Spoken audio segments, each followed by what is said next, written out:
ہم قابل فخر ہیں کہ نبی کریم کے غلام ہیں، کیا کبھی اس غلامی کے شکرانے میں بھی 2 نفل پڑھے کہ یا اللہ تیرا شکر ہے تو نے ہمیں حضور کا غلام بنایا ہے؟ یاد رکھیں کہ اپنی روحانی زندگی کو آباد کریں، استغفار پڑھیں، تسبیحات کریں۔ حضرت عبداللہ ابن عمر رضی اللہ تعالیٰ عنہ حضرت عمر کے صاحبزادے ہیں، مکہ مکرمہ میں ان کی قبر ہے۔ میں نے جب انہیں پڑھا تو مجھے ان سے بڑا پیار ہو گیا، لیکن آپ کو پتہ ہے وہاں جا کے کسی شخص کا مزار تلاش کرنا یا پوچھنا ایک مشکل کام ہوتا ہے۔ تو ایک دفعہ میں مکہ شریف میں حاضر تھا تو ایک گاڑی والا ڈرائیور مجھے کہنے لگا کہ مولانا میں آپ کو جانتا ہوں، مجھے آپ سے محبت ہے، ایک بات بتاؤں آپ کو؟ میں نے کہا بتاؤ۔ کہنے لگے حضرت عبداللہ ابن عمر کی قبر دیکھنی ہے۔ میں نے کہا یہ تو نہیں کہہ رہا، یہ کسی نے بندوبست کرایا ہے، یہ اللہ نے تیرے دل میں بات ڈالی ہے، یہ ہو گیا تو لے چل مجھے۔ حضرت عبداللہ ابن عمر کو نبی پاک نے فرمایا تھا راجل صالح، یہ نیک بندہ ہے، یہ متقی آدمی۔ حضرت عبداللہ ابن عمر رضی اللہ تعالیٰ عنہ سیدنا فاروق اعظم رضی اللہ تعالیٰ عنہ کے صاحبزادے ہیں، اور ان کی ہمشیرہ سیدہ حفصہ رضی اللہ تعالیٰ عنہ حضور کی زوجہ محترمہ۔ ایک دن اپنی ہمشیرہ سے کہنے لگے کہ نبی کریم صلی اللہ تعالیٰ علیہ وسلم گھر میں آئے نا، اور اگر حضور غم امت میں پریشان نہ ہوں، طبیعت کو حشاش بشاش دیکھو تو ذرا پوچھنا تو صحیح حضور کا میرے بارے میں کیا خیال ہے، پوچھنا تو صحیح کہ کریم کی بارگاہ میں میرا کیا مقام ہے، میرے بارے میں حضور کیا فرماتے ہیں۔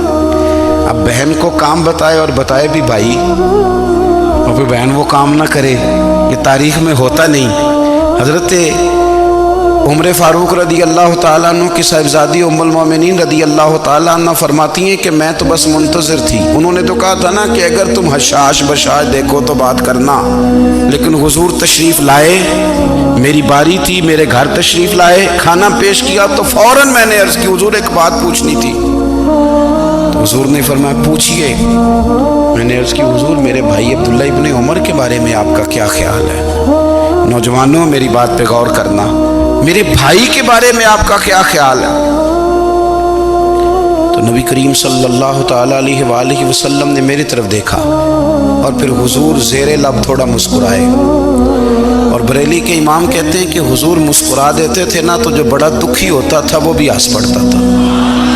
اب سوال پیدا ہوتا تھا کہ پھر تو اس مسکراہٹ کے لیے انتظار کرنا پڑتا ہوگا کئی مہینے کہ حضور مسکرائیں تو رونے والے ہنسیں، تو اعلیٰ حضرت فرماتے نہیں، انتظار نہیں کرنا پڑتا، یہ مسکراتے رہنا تو حضور کی عادت ہے۔ جس کی تسکین سے روتے ہوئے ہنس پڑے، اس تبسم کی عادت پہ لاکھوں سلام۔ یعنی یہ تو عادت ہے حضور کی مسکراتے رہنا، اس کے لیے انتظار نہیں کرنا پڑتا۔ بھائیو آپ خیال رکھیں گے، غور کریں گے، حضرت عبداللہ ابن عمر رضی اللہ تعالیٰ عنہ کے بارے میں پوچھا تو سیدہ فرماتی ہیں کہ نبی کریم صلی اللہ تعالیٰ علیہ وسلم نے زیر لب مسکرائے اور فرمایا حفصہ تیرا بھائی ہے تو اچھا، لیکن میں نے سنا ہے کہ عشاء کی نماز پڑھتا ہے تو فجر تک سویا ہی رہتا ہے۔ او نوجوانوں، 10 بجے تک سونے کی بات نہیں ہوئی، 9 بجے تک سونے کی بات نہیں ہوئی، 11 بجے اٹھنے کی بات نہیں۔ حضور فرمانے لگے میں نے سنا ہے کہ عشاء کی نماز پڑھ کے سو جاتا ہے اور فجر تک سویا ہی رہتا ہے، اسے چاہیے کہ تہجد کے وقت اٹھا کرے، اللہ کی بارگاہ میں حاضر ہوا کرے، آہوزاری کرے، سجدے کرے، عبادت کرے، اٹھتا ہے اور فجر میں جا کے اٹھتا ہے۔ حضرت جناب حفصہ رضی اللہ تعالیٰ عنہ کہتی ہے میں نے جناب عبداللہ ابن عمر کو پیغام دیا اور میں نے کہا میرے جوان بھائی سن، نبی پاک نے فرمایا ہے تو اچھا پر تہجد میں نہیں اٹھتا، نفل نہیں پڑھتا۔ او میری ملت کے جوانوں، مزہ نہیں آ جاتا جب ساری دنیا سوئی ہو، ساری دنیا، اور بستر بھی گرم ہو اور نیند بھی پورا غلبہ کر رہی ہو، اور اچانک گھنٹی بجے دماغ میں، آنکھ کھلے، گھڑی پہ نظر پڑے، 3:30 4 بجے کا پیغام گھڑی بتائے، اور کوئی چڑھتی جوانی والا اٹھے اٹھ کے وضو کرے اور جب وہ مصلی کھول کے بچھائے تو مدینے والے محبوب کہتے ہیں کہ ہر نماز پہ رب ثواب دیتا ہے،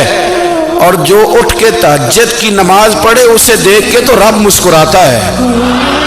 جو اس کی شان کے لائق ہے، جو اس کی شان کے لائق، وہ مسکراتا ہے، خوش ہوتا ہے کہ میرا بندہ تہجد میں اٹھ گیا، وہ مسکراتا ہے۔ کاش ہماری صبحیں کبھی اپنے مالک کے نام ہو جائیں، کاش کہ صبح حضرت ابو الحسن رحمۃ اللہ تعالی علیہ حضرت معاذ ابن جبل رضی اللہ تعالیٰ عنہ کے پاس بیٹھا کرتے تھے،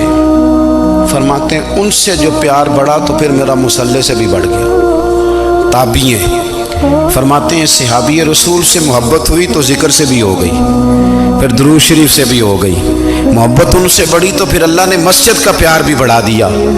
آپ فرماتے ہیں کہ میری ہر وقت طبیعت چاہتی تھی کہ بس اللہ اللہ کروں، بس اللہ اللہ کروں، بس نہ میں ذرا تھوڑی جان چھڑاؤں لوگوں سے، کوئی 10 منٹ ملے تو میں کوئی 4 نفل پڑھ لوں، میں تھوڑا سا نہ بچوں لوگوں سے، اور مجھے تسبیح ملے تو میں نہ کچھ 400-500 دفعہ استغفار پڑھوں، سبحان اللہ، الحمدللہ، اللہ اکبر، لا حول ولا قوت الا باللہ، میں نہ تسبیحات پڑھوں۔ فرماتے ہیں کہ بچے تھے گھر میں 6-7، غربت تھی، کام ملتا کوئی نہیں تھا، اور میں کام چور نہیں تھا، کام ڈھونڈتا تھا، پر اللہ کی قدرت کے کام نہیں ملتا تھا۔ فرماتے ہیں کہ میں نے ایک دن اپنی اہلیہ سے کہا کہ آج میں پھر جاتا ہوں کام ڈھونڈنے، تو میری بیوی بڑی فرما بردار تھی، پر اس دن نہ غربت کے ہاتھوں تنگ آ کے کہنے لگی آج نانا کوئی تو چیز لے کے آیا، تو مجھ سے بچوں کی بھوک نہیں دیکھی جاتی، یہ سب روگاں دا روگ محمد جس دا نام غریبی، کنڈ بلا کے لنگ جاندے نہیں دوست یار قریبی، آج نہ کچھ لے کے آیا تو میں بچے لے کے میکے چلی جاؤں گی۔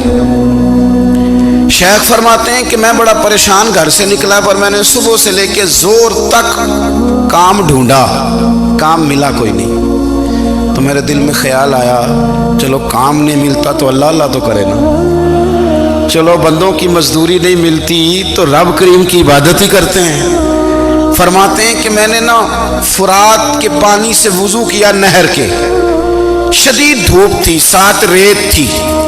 اور ریت تپ رہی تھی،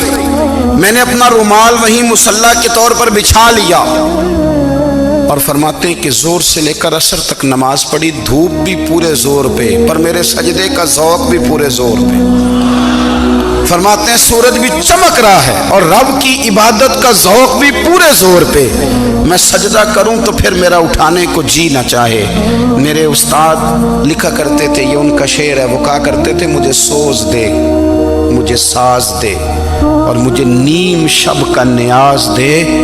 دم سجدہ خود کو میں توڑ دوں، مجھے ایسا ذوق نماز دے، اور میں تیری بہار کا پھول ہوں، میں کھلا بھی ہوں تو تیرے لیے، مجھے میری شاخ سے توڑ لے، مجھے اپنی زلف کا ناز دے۔ بھائی فرماتے ہیں کہ عصر تک میں نے نفل پڑھے، دل ڈھلنے لگا، عصر کی نماز پڑھی اور میں وہاں سے چلا۔ اب میں جب نکلنے لگا تو دل میں خیال آیا کہ چھوٹی چھوٹی دیواریں ہیں گھر کی، بغیر کچھ لیے جاؤں گا تو بیوی دور سے دیکھے گی تو شور کرے گی کہ پھر خالی ہاتھ آ گیا ہے۔ کہتے میں نے اپنی اسی رومال میں جس پہ میں نے نماز پڑھی تھی نا، رومال میں کی آخی دے پنجابی جو صافہ کہتے ہیں، اسی میں نا میں نے کچھ ریت بھر لی